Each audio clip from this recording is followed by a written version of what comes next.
Islamic Research Foundation that is based in Louisville. He basically promoted the critical thinking and then in the knowledge of Quran in terms of scientific perspective. It's a worldwide, a lot of visitors we get to see, and then he has a great knowledge. He's been contributing great on that one. Bade Mamu, he preached these 5 things. It is not easy if we have even bringing one person to the U.S. I don't know how many people they're able to sponsor even 1 or 2. And then if you bring 115 plus, you can imagine how to deal with that.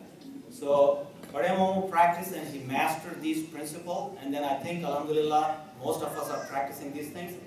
So I think Khadir mentioned this earlier as well. So the number 1 is give fish, give fish rod, not the fish. So basically his was, I am doing very well in the U.S. I came here. This country has a lot to offer, and there are a lot of opportunities in education. I'm not going to sit there and send you $10 a month, but I'll give you the potential to come in here, earn up to $1 million or more. So I think a lot of us doing very well, alhamdulillah. So thanks to Mamu and Mami again on that part. And then a lot of people, they think it's very easy. Number 2, get a driver's license and a car. But 99% of people who came from our family, they didn't know any of that. So it was very necessary. We need to get that. So Bade Mamu, he's really worked hard on that. Buy a house. So a lot of times people they waste, but he really you want to flourish economically, family-wise. So this is also one of the key. Invest in education and the Roth IRA. Well, we'll talk about the Roth IRA. We don't have to go. A lot of people know. But invest in education. You know how the education pays. So a lot of people, they focus on either earning money or getting the success, but I think getting education is very important. Bade Mamu is champion of that. He practiced it. He even had a good job. He gave up the job and then pursued his PhD from John Hopkins nuclear medicine. And then alhamdulillah, he raised 2 doctors. So that's great. And then he's a good example to follow. And then also becoming a U.S. citizen. A lot of people know what are the benefits of that. So he also practiced that one. Knowledge sharing. I would say Bade Mamu knows pretty much everything. You ask him any question, I'm not kidding. You send him an email, he always forward to us. He knows pretty much everything. You ask him what is the sale in Kroger, what is on sale, he will tell you there's a good fish is going on sale. You better go over there and grab about 10 pounds of it and put it in the freezer or something. I don't know. And then also you can call him up for, hey Mamu, I want to be a doctor, I want to be a lawyer. What exactly I need to do? He will give you the exact guidance what to do. Believe it or not, we got 115 plus people. Everybody call him. His phone always ringing off the hook. And then I try to tell him, if you have any kind of problem, either law, health, any kind of problem, they call him. So he's a very busy man on that perspective as well. He also earned the title Jagat Guru from our family. A lot of us know. That means he is a world teacher of the knowledge of everything. So like I said, he even took the plumbing courses, believe it or not. So, and in summary, what I want to do is I want to thank Mamu and Mami for sponsoring all of us extended family members and then letting us to enjoy the benefits this country has to offer. And then thank you for your support, guidance, services rendered, sacrifices made, and experiences shared. And then thank you for everything.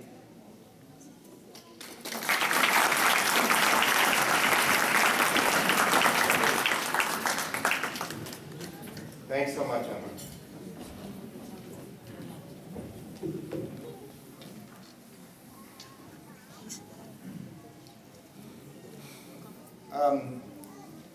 So I wanted to give a little talk more about the background of my parents and what their life has been about. And I wanted to let you know we all got together, Zafrain, Afshan, my wife, and Salman, to share the story of their life. Because I think, many people may know a portion of their life, but they may not know the full extent of their life experience. And I thought I would describe their life as a life of adventure. And in part 1 will be The Adventure Begins. And let me introduce to you a young lady from Bangalore. from a well-to-do family. Her mother had just passed away, and her father was a physician. Her younger sister was in medical school, and her name is Sajida Begum Sharif. She was a lecturer in zoology at the university. Enter a young man of meager means from the opposite side of the tracks. He lived in Bellary. He came from a family of 8 children. His father was a policeman and his mother was uneducated. He was literally proud of saving pennies every month. And this is a true story. His diet when he was growing up, he would always tell me these stories. He would actually steal sugar cane from a moving truck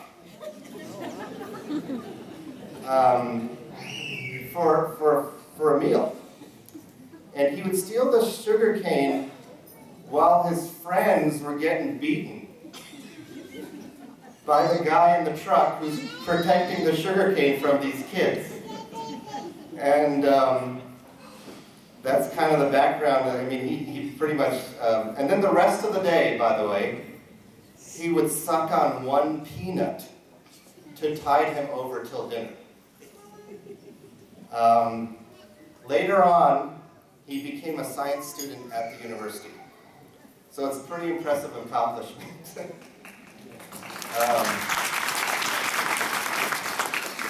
So let me set the scene.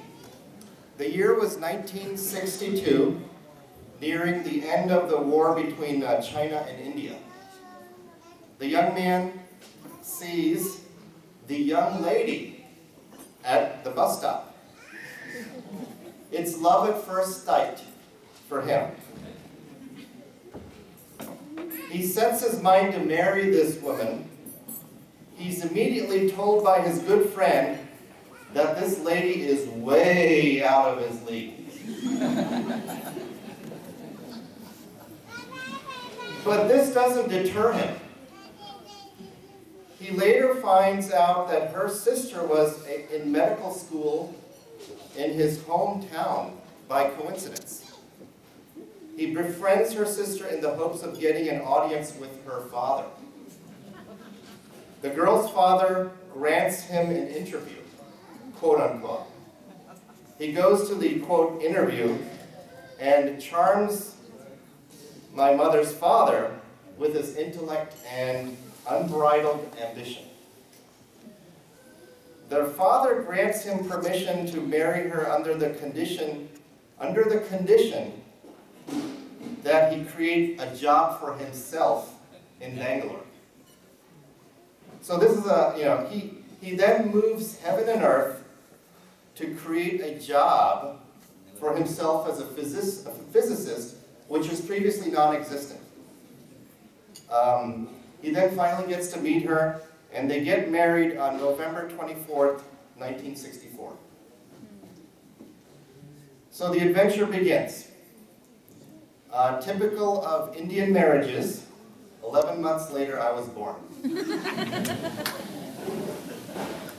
Now, however, this man is frustrated because he's not able to make ends meet. He's in a dead-end job. He has an ambition to go to America because he grew up on American movies. His co-workers actually make fun of him for his crazy dreams. His dream is tempered by the Vietnam War when immigrants were being drafted. So in 1967, he somehow manages to get a job in Halifax, Canada, instead, which is actually close enough.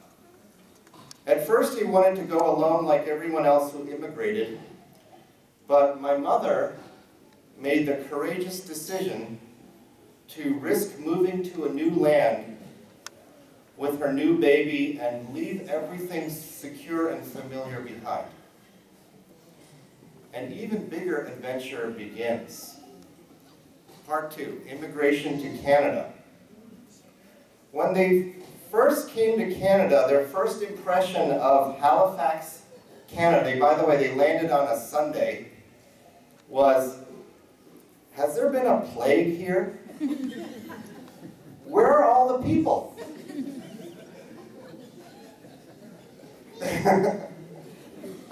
The first meal they had was made by my father's boss, and it was an oven-baked chicken.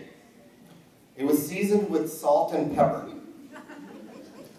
After coming from the land of spices, they thought it was inedible.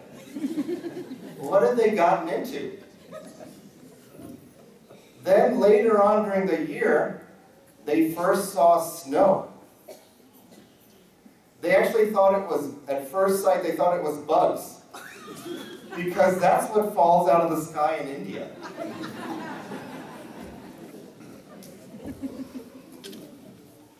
They met some great friends, you know, who showed them the ropes of living in the West. My mother gave birth to a beautiful baby girl named Zafreen. And it so happens that the Vietnam War was coming to an end when Nixon was in office. My father gets the opportunity to get his doctorate at Johns Hopkins. The year was 1969. Neil Armstrong steps on the moon, and the music playing was "Those Were the Days, My Friend" by Mary Hopkins. And we meet our dear friends, the Husseins, who actually are here. They opened up their home to our family for a week, even though we were strangers at the time. They are here with us today. Appa, my father, worked with the world-famous Dr. Henry Wagner. He also works with the Husseins in the lab. And he meets his friend, Viktor Evdokimov. We're happy that he and his family are here with us today. And meanwhile, Ami worked in another lab. Despite their busy schedule, every weekend, my parents were committed to taking us to new places every week. Examples are DC, Hershey, Pennsylvania, Gettysburg, the whole surrounding area. So we go to part 3 here. Springfield and Long Meadow, Massachusetts. We moved there. Where my father got his first job and we owned our first home. What a huge sense of accomplishment for this man with meager means. And my dad, you know, he craved Desi friends. We call them Desi, meaning of the country, meaning you know, people from his homeland, so much in Springfield that the way that my father would find people, friends from his country, was to actually look in the phone book to find friends from his country. He went through the entire phone book to find Desi names, and this is how he met some of his good friends to this day. We also, at that time, we met our dear friends, the Odirnas, who we were very happy to have here also. And Zafreen was best friends with Lori, and through the years, John has provided us with great legal advice. My parents also kept their friendship with the Evdokimovs, and the Evdokimovs actually moved coincidentally with us to Massachusetts as well. And we enjoyed Christmases at their house, and I actually will have to concur with my mom's story that she learned how to make Thanksgiving dinner from Marilee, who was a gourmet cook. And while we were there, my mother worked hard to get her master's degree, all the while taking care of her 2 kids. So then, part 4, the next adventure was the move to Louisville, Kentucky. when Jimmy Carter was in the White House, the U.S. beat Russia, or the USSR in hockey at the Olympics. And the movie of the decade was Staying Alive, and the song was actually Staying Alive. In fact, my father became a professor of medicine at the University of Louisville, which was he was actually the first non-physician to get that title. Our mother worked at Coast Area Children's Hospital, where she was really great at looking at chromosomes. We also made multiple trips to India where we met our cousin Rana, and she's actually here today, as you heard her speak. Now, throughout the years in the 80s, there were many ups and downs. My father was the president of the India Association and ICAL, or Islamic Cultural Association of Louisville. And my father was interviewed many times in the newspaper and TV for his expertise. We moved into our current house. However, we also had a burglary, and even more devastating, we had a fire in our house while we were out of town. And I want to mention that the Indian community at that time rallied. People waited at the entrance to our subdivision in shifts until our family came, because there was no cell phones at the time. And they greeted us before we could see the house. And many members of this community are here tonight, and we're ever so grateful to them. Part 5, the 90s, I'm going to call that the decade of the Khandan, or family. You know, previously, my parents had no, relatives here,